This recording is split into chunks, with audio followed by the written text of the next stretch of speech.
सबके दिल में घर कर लेने वाली आवाज, सबके मन को मोह लेने वाली साज, नया छत्तीसगढ़ी एल्बम निर्दयी चोला, जिसको अपने मधुर स्वर से सजाया है भाई श्रीलाल भास्कर छत्तीसगढ़ी हाजी। ये कलिंदर वाली आई काएगा तोर कलिंदर के का भाव है ओ? पहली पसंद तो कर ले, कौन ना लेबे।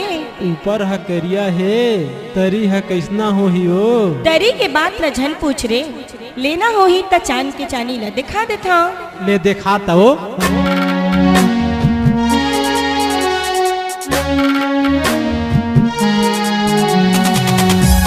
तो करिया है कलिंदर लाली है चांदी वो, तो करिया है कलिंदर लाली है चांदी वो, खाए मगपले ये गोरी आ जाते पानी वो, खाए मगपले ये टूरी चूह जाते पानी वो। मुरकरिया है कलिंदर लाली है चांदी का, मुरकरिया है कलिंदर लाली है चांदी का, खाए मगपले राजा आ जाते पानी का, खाए मगपले राजा आ जाते पानी का।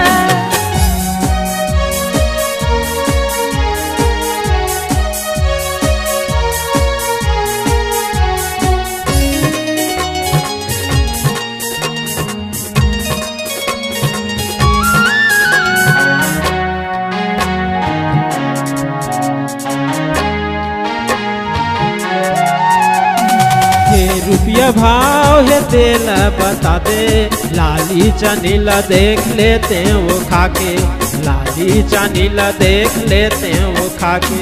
मत करना भाव मन ला मिला ले, चांदी के बदला कलिंदर ला खा ले, चांदी के बदला कलिंदर ला खा ले। मैं छेल छबीली हो मस्त जवानी का, मैं छेल छबीली हो मस्त जवानी का, खाए मगपले राजा आ जाते पानी का, खाए मगपले राजा आ जाते पानी का।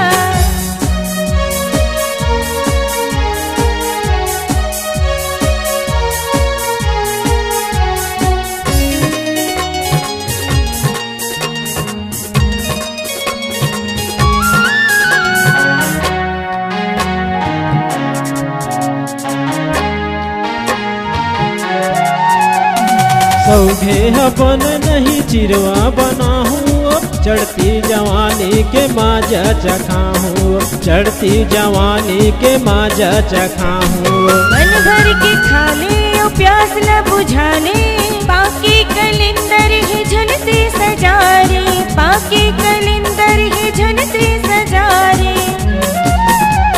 काट दिखा दे राजा सै निशानी का, काट दिखा दे राजा सै निशानी का, खाए मगपले राजा आ जाते पानी का, खाए मगपले राजा आ जाते पानी का।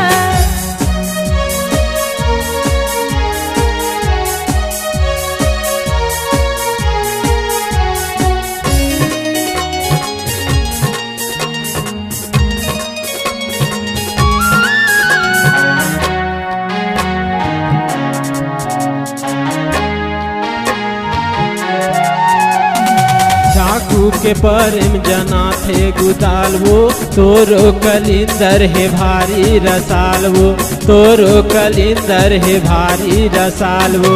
रस की मारी लटपट दूरो हो जाएगा, खा बेटा राजा चोरो बोरो हो जाएगी, खा बेटा राजा चोरो बोरो हो जाएगा।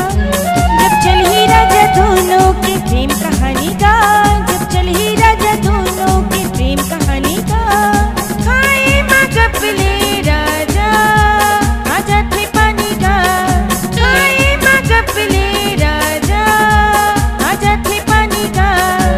तो करिया है कलिंदर लाली है चांदी वो, तो करिया है कलिंदर लाली है चांदी वो, खाए मगपले ये गोरी आ जाते पानी वो, खाए मगपले राजा आ जाते पानी का, खाए मगपले ये टूरी चूह जाते पानी वो।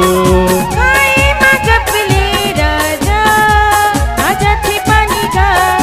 खाए मगपले ये टूरी चूह जाते पानी वो। Multi track digital sound recording के लिए चले आइए कोयल studio Ravidas Nagar Kawardha. Mobile number है 9827 1229 64।